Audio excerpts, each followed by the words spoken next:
Hi, I'm Six Ed Soul, and I need to issue a warning. This video will contain spoilers. Also, trigger warning, eating disorders. So I wrote this video because I was in the emergency room for 7 hours and I had nothing better to do. Turns out I had sinusitis and it was preventing my jaw from opening. I was in a lot of pain, I was bored, and I just could not stop thinking about wanting to do this video, so here we are. So I wanted to make this video because I have been all about Brat Summer despite literally spending my entire summer in bed rotting away. And because I saw The Substance when it came out with my boyfriend, who actually did not like this movie. So this is weird because I am comparing a horror movie to a studio album, which is a little weird and I have not seen before, but guess what? I'm doing it because this is my channel, not yours. This video is meant to highlight the parallels on both a visual and thematic level between these two projects. So this is more about how both of these projects discuss the struggles of being a woman, how they're packaged, and how they're delivered. So you should go watch The Substance, get traumatized, and form your own opinions. And you should go listen to Brat and do a little line and have a little key. Except don't fucking do that. Please, don't do drugs. Not those kind anyway.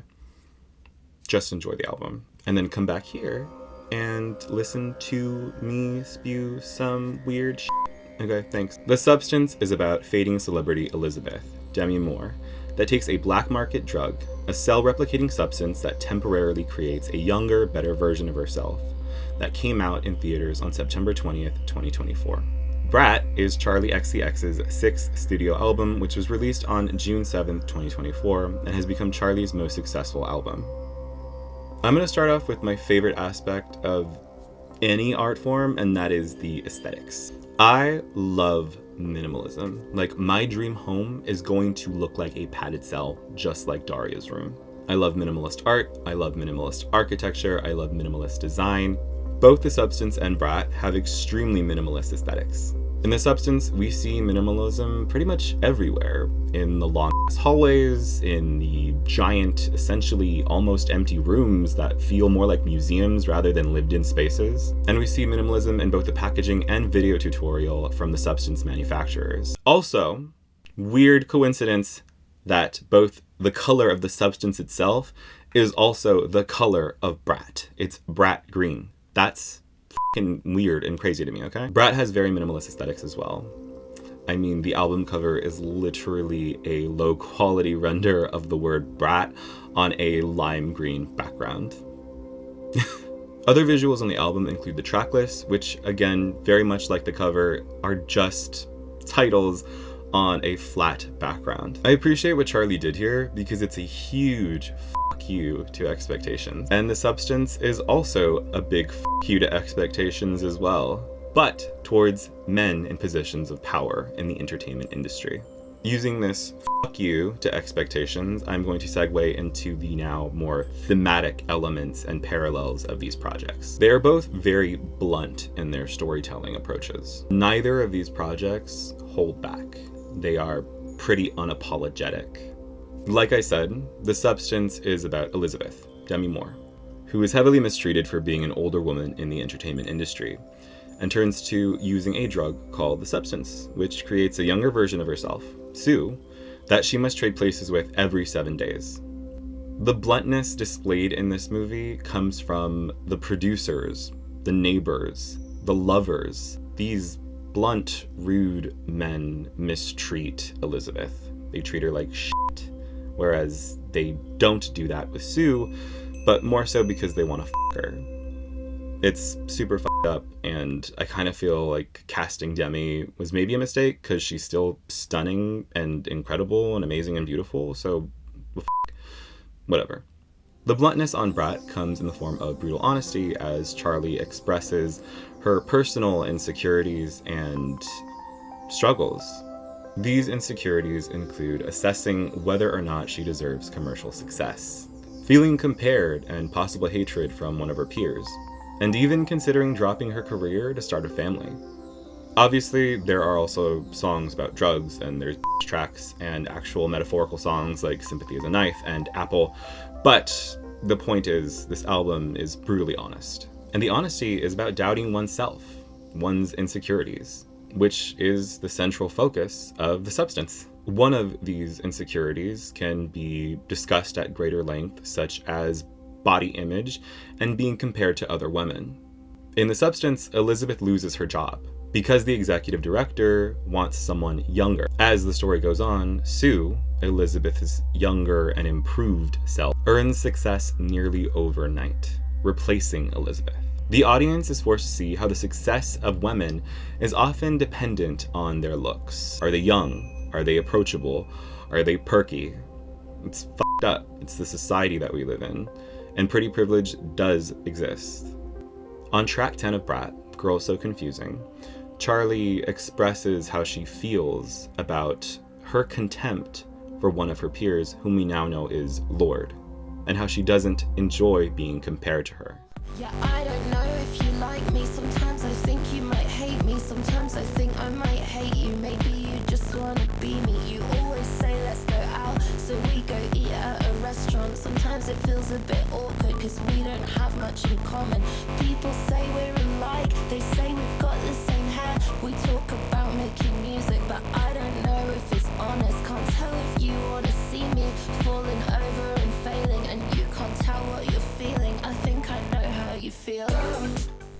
In both of these projects, we see how body image also relates to eating disorders. In the substance, tension builds between Elizabeth and Sue, so much so to the point where they began to attack each other in the form of ruining each other's bodies. Elizabeth develops a binge eating disorder to try and ruin Sue's reputation. In Girl So Confusing featuring Lorde, which by the way is my favorite song of the year, Lorde specifically states that she was afraid to go to Charli's events because she didn't want her picture taken. She tries to starve herself thinner, but then gained all the weight back, and it's really unfortunate. My heart goes out to her.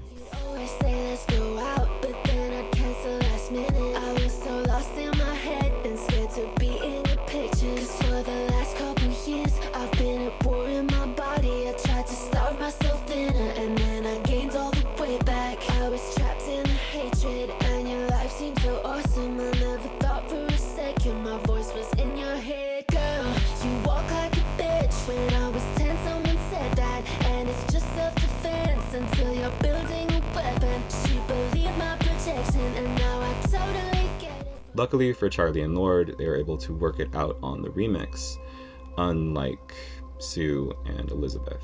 Also, I'm hoping that Lorde is doing better. She's one of my favorite artists. I actually really, really, really love her.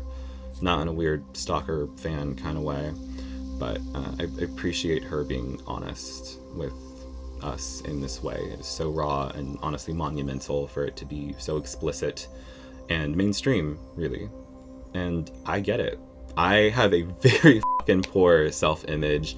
I also have somewhat of an eating disorder, which sucks.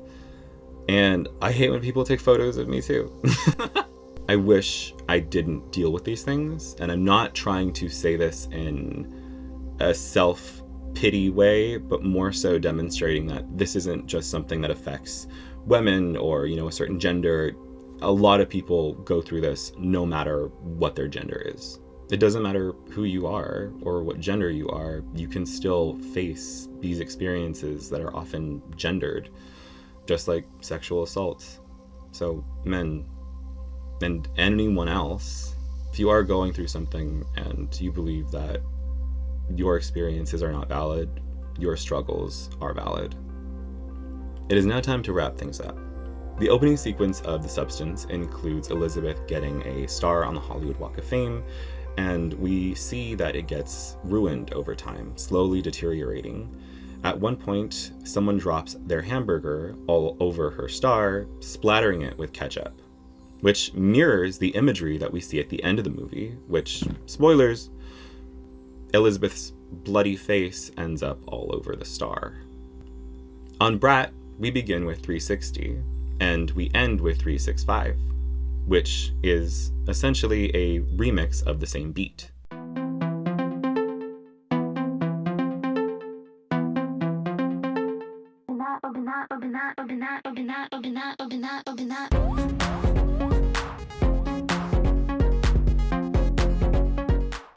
The start parallels the end, in what film studies would call cyclical. We are coming full circle. The action involved in both the ending of The Substance and the ending of Brat also parallel each other through the form of, for lack of a better word, explosions. Massive spoilers, but Monstru Elizasu essentially has her Frankenstein angry mob moment, and she is torn apart in front of a studio audience, and it is camp, over the top, ridiculous, and ends up drenching the in-movie audience with her blood. It was a very unexpected splatter film moment that a lot of people may not necessarily enjoy, so watch at your own discretion if you haven't already seen this. Similarly, at the end of Brat, track 365 ends with a heavy outro. The outro feels angry and rebellious and chaotic as fuck. Just listen to this.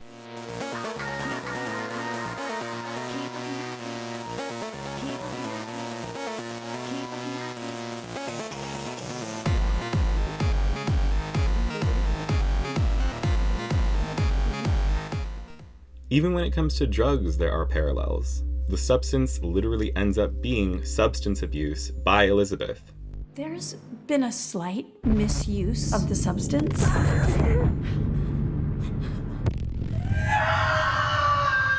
In Brat, Charli exclaims that she's a brat when she's bumping that. Bumping what? Coke, bitch. Which again, please do not do. And if you do drugs, please test your drugs and keep Narcan on you, because that's a fucked way to go.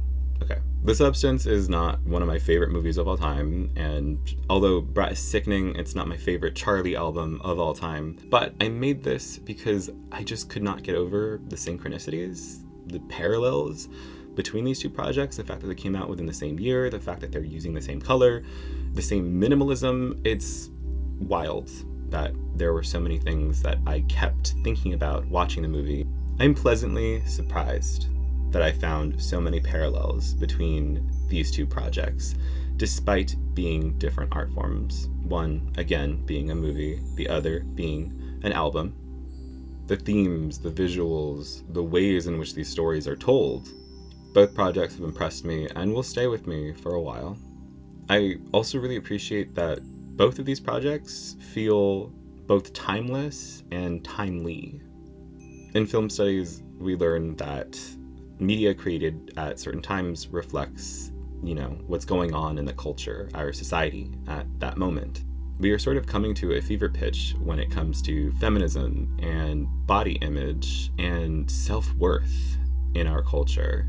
So bravo to both of these projects for being able to package that up and deliver it in very compelling ways. I am a very cynical person, but I actually do very much hope that every man, woman, and anyone under the trans and non-binary umbrella, I hope that they have the opportunity to find confidence in themselves and to support each other, and to stop oppressors, and to stop comparisons, and to stop self-hatred. And on that very somber note, thank you for making it to the end of this video. You should receive an award for watching my crazy ass. If you would like to see more film and media analysis, among other shit from me, please consider giving this video a like and subscribing to my channel and following me on other socials. I would really appreciate it. Also, let me know, do you agree? Am I completely wrong? Were there other parallels? Have you seen The Substance? Have you listened to Brat? Let me know what you think of them in the comments. Until next time, see ya.